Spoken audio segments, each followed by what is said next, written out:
Lucas, quel plaisir d'être avec toi aujourd'hui. Depuis la dernière fois, c'était à Porto Vecchio, en Corse. Aujourd'hui, on est à Bali. Donc, quelles sont tes avancées un peu depuis 2 ans? Raconte-nous. Salut Baptiste, ça fait plaisir de te voir. Bon, on s'est vu juste avant là, ton arrivée à Porto Vecchio. On a fait exprès de pas trop parler Tout à fait. de ce qui s'est passé ces dernières années. Pour t'expliquer, en fait, je me suis mis dans l'e-commerce. Du coup, c'était en 2023 sur le business model du dropshipping pendant 6 mois. J'ai fait que ça, j'ai galéré, je faisais que dépenser, et il n'y a rien qui prenait. En fait, j'arrivais à faire rentrer un peu d'argent, mais j'arrivais pas à être rentable. Et ce qui s'est passé, c'est que quand j'étais en BTS, à l'époque, je savais pas vraiment ce que je voulais faire. J'étais dans le médical, c'était compliqué, je me lassais rapidement de mon travail. Après, j'ai fait une pause pour essayer de monter une société. C'était une société en physique de recyclage de verre. Bon, ça n'a pas du tout marché, j'avais pas du tout la mentale pour y arriver, donc du coup, ça a été un échec complet. Il y avait aucun business plan, aucune rentabilité possible, tout ça. Après cette expérience, je me suis dit, je vais retourner en études parce que ça n'a pas marché. J'ai perdu du temps, de l'argent, bon, pas tant que ça parce que je n'y ai pas mis non plus tous les moyens. Et quand je suis arrivé en bachelor, c'était entrepreneuriat, développement des affaires. J'ai fait 2 mois, j'étais en courtage en immobilier en alternance et je suis remarqué qu'en fait, je voulais déjà arrêter les cours. Ça te plaisait pas du tout? Le système scolaire, le les études système. supérieures En fait, j'avais déjà arrêté en BTS pour ça. Et quand j'ai repris en bachelor, je pensais que ça allait mieux aller après un an de pause. D'accord. En fait, c'était encore pire. C'était au bout de 2 mois. Je me suis lassé. Donc, je savais pas trop quoi faire. Mais j'ai eu un déclic. C'est-à-dire que j'avais un ami à moi qui avait un ami qui s'appelait Samy, qui faisait de l'e-commerce. Et j'ai appris qu'il avait fait de l'argent, qu'il était parti vivre à Dubaï. Et du coup, je me suis dit, c'est ça que je veux faire. Donc, j'ai contacté directement Samy qui m'a aiguillé un peu dans tout le processus pour y arriver. Et au final, ça a commencé petit à petit à marcher. Je me suis associé avec un autre ami qui faisait de l'e-commerce qui s'appelle Eloane, qui est encore mon associé aujourd'hui, avec qui on fait divers projets. Et après, du coup, ça s'est enchaîné. Je me disais, Porto Vecchio, donc ça c'est... On était en 2023 à ce moment-là? Ouais, c'était en 2023. Ça, c'était un an 2023, tout à fait. que ça a à peine commencé à payer. Mais après, je faisais que ça. Je me souviens au boulot, comme je te disais, en courtage immobilier. Je restais à la fin de ma journée de travail pour travailler sur mon e-commerce. Je sortais plus. À l'époque, je fumais. J'ai arrêté de fumer pour ça. J'ai arrêté de boire de l'alcool. Tu t'es vraiment focus sur tes projets, sur l'e-commerce et... Voilà, je me suis focus sur l'e-commerce. Bon, au final, du coup, ça a payé, ça a mis du temps. J'ai perdu beaucoup d'argent aussi. J'avais demandé à mes parents de m'avancer de l'argent. Ils m'avaient avancé en tout, je crois, 15 000 euros, plus tous mes salaires qui partaient. Et au final, ça s'est remboursé avec le temps, donc c'est cool. Et après, quand on a commencé à gagner de l'argent, on est parti à l'étranger, donc on est parti à Bangkok. D'accord. Là, on a arrêté un peu de travailler. Donc ça rentrait plus, ça faisait que sortir. Après, on est allé sur Dubaï pour monter la société. Pareil, ça coûte cher. Et au final, on a vu que on commençait à avoir moins d'argent, on s'est fait une petite frayeur. Donc ça faisait que sortir, mais ça rentrait plus parce qu'en fait, on était plus focus comme au début. On s'était contenté d'un peu d'argent qu'on avait gagné. Donc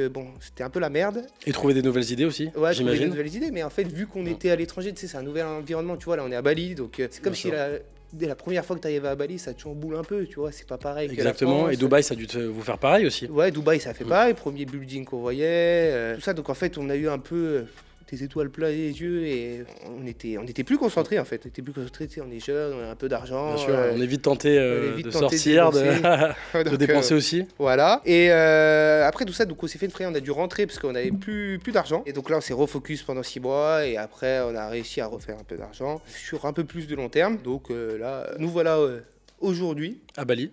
Bali pour monter un SaaS qui s'appelle 5up. D'accord. Donc c'est de la collecte de reviews. Comme je te disais, il y avait l'e-commerce, mais moi j'étais surtout sur le business model du dropshipping, marque blanche. On a beaucoup fait de l'éphémère et donc maintenant je cherchais quelque chose de plus long-termiste. Et suite à une discussion avec un ami à Dubaï, je me suis rendu compte qu'il y avait une opportunité de création sur un SaaS de collecte d'avis. Donc du coup j'ai cherché 2 développeurs web. Ça tombe bien, mon frère il est développeur back-end, Mathéo, et j'ai Valentin avec qui j'étais au lycée. D'accord. J'ai vu passer son CV sur LinkedIn pendant que j'étais à Dubaï, justement quelques jours après avoir eu l'idée. Et je me suis dit, go, je l'ai direct contacté. Je savais qu'il était chaud, donc je lui ai dit, ça te dit de partir à Bali. On va dans une villa pendant 1 mois. Pour travailler. Et on développe le SaaS à Bâle. Donc là, avant de partir, j'ai fait quelques préparatifs là, pendant 1 mois et demi pour que les développeurs soient dans les meilleures conditions quand on arrive à Bali et qu'ils puissent se focus entièrement sur le projet pour le développer le plus rapidement possible. Donc du coup, Lucas, en fait, qu'est-ce qui est vraiment 5up? Alors 5up, c'est un logiciel SaaS qui te permet de collecter les avis. C'est la feature principale. Aujourd'hui, il y a une problématique client lié aux avis, c'est que les avis, ils sont pas automatisés. Les requêtes d'avis sont souvent envoyées par mail, même pour la plupart du temps. Et le taux d'ouverture par mail, c'est entre 20 et 30%. Donc la plupart des clients, ils y prêtent même pas attention et ils répondent pas. Donc nous, on a créé 5up pour les marques en ligne ou les business physiques via une page totalement brandée à l'effigie de la marque. Donc la requête, elle est envoyée sur WhatsApp. C'est un petit lien qui permet de demander au client, après son achat, s'il a été satisfait. Il a le choix de mettre entre 1 et 5 étoiles. Très facilement. Très facilement. Beaucoup plus facilement que sur les envois de mail, etc. Qui est dédié à ça. Si il met par exemple 3 ou 4 étoiles, le client va être redirigé soit sur Trustpilot, soit sur Google Business. Ça, c'est au choix de la marque. Tu peux faire les deux aussi. C'est un routage qui est possible directement depuis l'interface Fiverr. C'est un choix des clients, justement. C'est le choix des clients. Si toi, par exemple, tu préfères avoir une bonne réputation sur Trustpilot et que tu t'en fous d'avoir des avis sur Google Business, tu rediriges tous tes clients directement sur Trustpilot.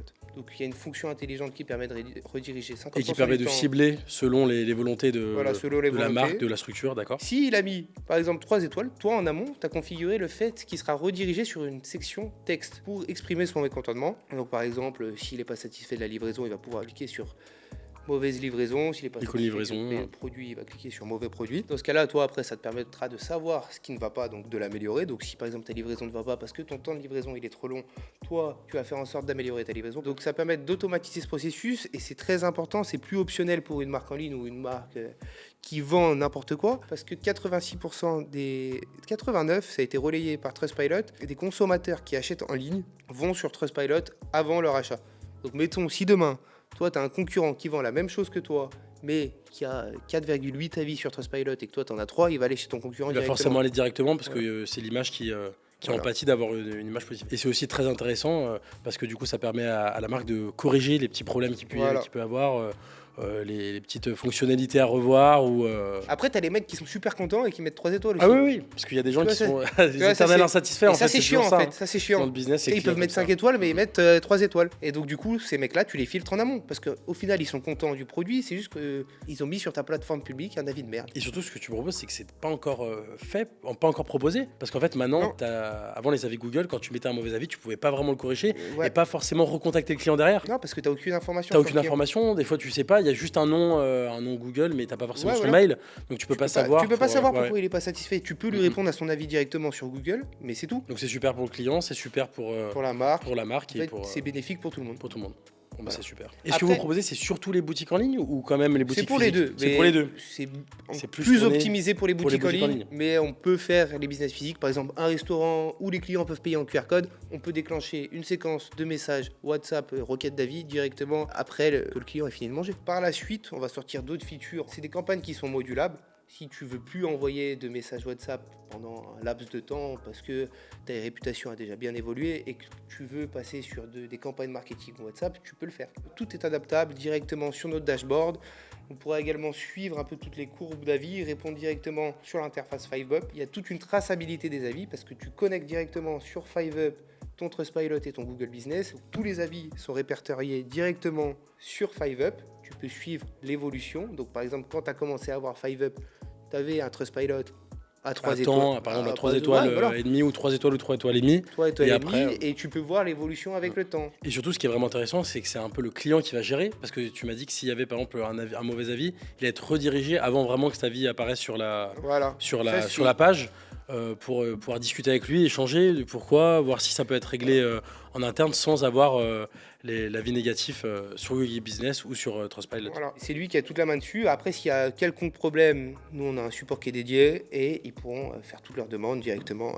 Je pense qu'on sera ravis de leur répondre. Super. Et en plus, avec la belle équipe que j'ai pu voir, vous êtes 4-5 maintenant là sur. Là, en ce moment, on est 3. Après, on travaille avec des prestataires externes. Ouais, avec des prestataires en plus. Il y a 2 devs qui sont là à plein temps pour sortir le MVP le plus rapidement possible. On va essayer d'onboard, donc de mettre le MVP à 3 marques, 4-5. Et comme ça, ils vont faire remonter les problématiques. Et nous, après, on va pouvoir corriger pour ensuite sortir au grand public. D'accord. Donc, pour le moment, il y a une waiting list qui est disponible. C'est encore une démo, c'est ça pour l'instant ? Non, la waiting list, c'est juste pour une personne comme toi, mettons, qui est intéressée. Tu t'inscris à cette waiting list. Et nous, on t'enverra une séquence de mails pour te tenir au courant un peu des nouveautés, de quand le SaaS va sortir et quand est-ce que tu vas pouvoir l'utiliser directement sur ta boutique. Ok, super. Bon, bah, ça change des avis Google qui peuvent être un peu complexes des fois, avec les clients qui répondent pas forcément quand on met des demandes. Et et de pouvoir développer vraiment sa structure rapidement, très rapidement en fait. Bien sûr. Surtout sur des sites e-commerce où on a des commandes, souvent plusieurs commandes, des dizaines, des centaines de commandes par jour. Ça permet vraiment de pouvoir la booster très rapidement et du coup c'est super intéressant pour les propriétaires de boutiques physiques ou de boutiques en ligne, etc. Voilà. En fait, le commerce en ligne, il a tout intérêt à faire ça. Même s'il n'a pas de Trustpilot, nous, on va simplifier la création de son Trustpilot. Tout est disponible directement encore, comme je te disais, sur 5up. Et après, il pourra automatiser tout ça. Donc, même s'il part de zéro, il va avoir du volume d'avis et une e-réputation positive parce qu'il va avoir la plupart de ses avis 4 ou 5 étoiles parce qu'il les aura filtrés en amont. Et surtout, toi, tu as pu voir ça parce que du coup, tu as déjà plus de 2 ans dans le e-commerce. Ouais, c'est ça. Donc, tu as pu voir aussi, c'est grâce à ça que tu as développé ce type de plateforme parce que tu as pu voir un peu ce qui peut se faire dans le e-commerce positivement ou négativement. Ouais, donc, ça, je vais être le premier à le tester. Je vais être le premier à l'installer sur tes boutiques. Voilà, je vais être le premier parce que, bon, là, j'ai pas de boutique qui tourne pour le moment, mais on est en train de travailler dessus avec mon associé Eloane pour faire une boutique, une marque de chaussures. D'ailleurs, on va en Chine voir des usines dans pas longtemps. Dans 2 semaines, tu m'avais dit, ouais. Ouais, dans 2 semaines, donc on va voir ça, mais bon. Bon, bah super. Donc Lucas, j'ai encore 2 questions sur 5up. Quand sera disponible l'application? Et aussi, pour un client qui est intéressé, comment sont les devis? Comment sont les contacts? Comment ils peuvent te contacter? Donc il va y avoir une page d'accueil avec directement toutes les informations répertoriées sur la landing page et directement les différents plans disponibles. Donc on va avoir le prix disponible mensuellement et le prix disponible annuellement. Bien sûr, ce sera moins cher en annuel. Et après, le client choisira en fonction du volume de commandes qu'il fait, du volume de requêtes WhatsApp qu'il va envoyer. Et une fois qu'il aura choisi son plan, il sera directement redirigé sur le dashboard de 5up où il pourra connecter par exemple son Shopify s'il a un Shopify. Nous, après, on captera directement les commandes que les clients font à la marque. Il pourra connecter aussi son Trustpilot et son Google Business. Et le chemin qui est fait, c'est commande client. Ensuite, requête WhatsApp. Le temps est choisi en fonction de la marque. Si la marque veut envoyer la requête au bout de 3 jours, elle l'envoie au bout de 3 jours. Ou si ça peut être plus long, si elle veut que ça soit plus long. Elle peut même l'envoyer à la livraison. Que ça soit périodique. Par exemple, sur Shopify, je sais qu'il y a la possibilité de mettre des numéros de suivi. Donc, si le numéro de suivi est affilié à chaque commande, le message peut partir à chaque réception de commande. Ensuite, une fois que le message est arrivé, l'avis arrive directement pour le client. Et ils peuvent synthétiser du coup toute leur boutique sur 5up.